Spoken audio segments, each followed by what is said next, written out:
ये है talks news network और आप देख रहे हैं पॉलिटॉक्स, राजनीति का कच्चा चिट्ठा। राजस्थान के मुख्यमंत्री अशोक गहलोत ने आज नई दिल्ली में केंद्रीय वित्त मंत्री निर्मला सीतारमण से मुलाकात कर प्रदेश के विभिन्न वित्तीय मामलों पर चर्चा की। उन्होंने विभिन्न पेयजल परियोजनाओं के वित्तीय प्रस्तावों को अनुमति देने तथा राज्य हित में केंद्रीय योजनाओं की राशि समय पर जारी करने का आग्रह किया। मुख्यमंत्री गहलोत ने केंद्रीय करों में राज्य का हिस्सा पहले की तरह हर माह की पहली तारीख को दिया जाने की मांग की।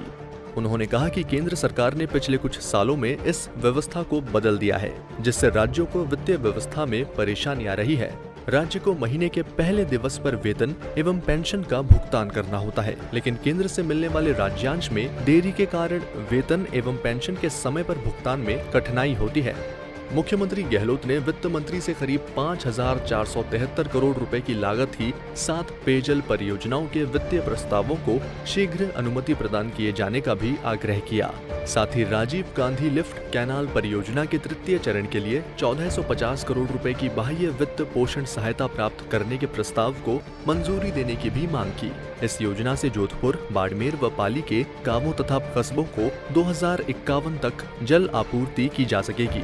गहलोत ने कहा कि राजस्थान के विभिन्न जिलों में पेयजल के लिए जापान की सहयोगी एजेंसी जायका से ऋण लेने के लिए कई योजनाएं प्रस्तावित हैं। इनके प्रस्ताव केंद्रीय पेयजल एवं स्वच्छता मंत्रालय तथा शहरी विकास मंत्रालय के पास लंबित हैं। कुंभाराम लिफ्ट नहर से झुंझुनू के सूरजगढ़ कस्बे और 190 गांवों तथा 59 ढाणियों के लिए करीब 718 करोड़ रुपए की योजना बनाई गई है।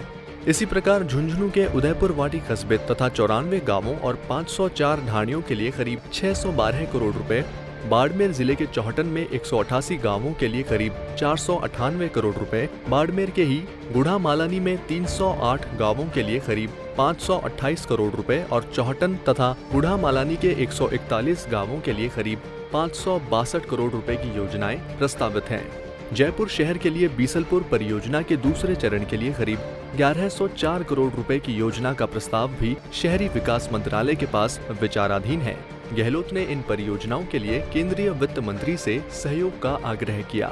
मुख्यमंत्री ने केंद्रीय वित्त मंत्री से राज्य में किसानों को वित्तीय संकट से उबारने के लिए की गई कर्ज माफी योजना के लिए केंद्र से अपेक्षित सहयोग मांगा।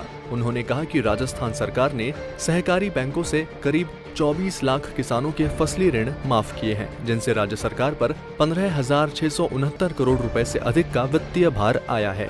इसके साथ ही राष्ट्रीयकृत बैंकों, अनुसूचित वाणिज्यिक बैंकों और क्षेत्रीय ग्रामीण बैंकों से फसली ऋण लेने वाले किसानों के एनपीए श्रेणी के फसली ऋणों को 2 लाख रुपए की सीमा तक राज्य सरकार माफ कर रही है। चूंकि वित्तीय संस्थाएं भारत सरकार के वित्त मंत्रालय के प्रशासनिक नियंत्रण में हैं, ऐसे में बैंकों के साथ ऋण माफी के लिए एकमुश्त समझौते के निर्धारण में केंद्र सहयोग करे। गहलोत ने यह भी कहा कि राज्य में विकास योजनाएं समय पर पूरी हों और उनके लिए धन की कमी नहीं हो। इसके लिए राज्य सकल घरेलू उत्पाद का 3% के स्थान पर 4% तक शुद्ध ऋण लेने की अनुमति प्रदान की जाए। उन्होंने केंद्र सरकार राज्यों के लिए बाजार ऋण लेने की निर्धारित प्रक्रिया को स्थायी बनाने की भी मांग की। उन्होंने कहा कि वित्त वर्ष 2019-20 में बाजार ऋण के लिए निर्धारित सीमा 36,161 करोड़ रुपए की तुलना में केंद्र सरकार ने केवल 7,495 करोड़ रुपए का बाजार ऋण लेने की ही स्वीकृति प्रदान की है, जो राज्य की विकास परियोजनाओं को दृष्टिगत रखते हुए नाकाफी है। केंद्र सरकार द्वारा ऋण लेने की सहमति प्रदान नहीं किए जाने से राज्य के विकास प्रभावित हो रहे हैं। इस अवसर पर राज्य के मुख्य सचिव DB गुप्ता, अतिरिक्त मुख्य सचिव वित्त निरंजन कुमार आर्य, प्रमुख सचिव आयोजना अभय कुमार एवं संयुक्त सचिव राजन विशाल भी मौजूद रहे। पॉलिटॉक्स न्यूज जयपुर। ये है टॉक्स न्यूज नेटवर्क और आप देख रहे हैं पॉलिटॉक्स, राजनीति का कच्चा चिट्ठा।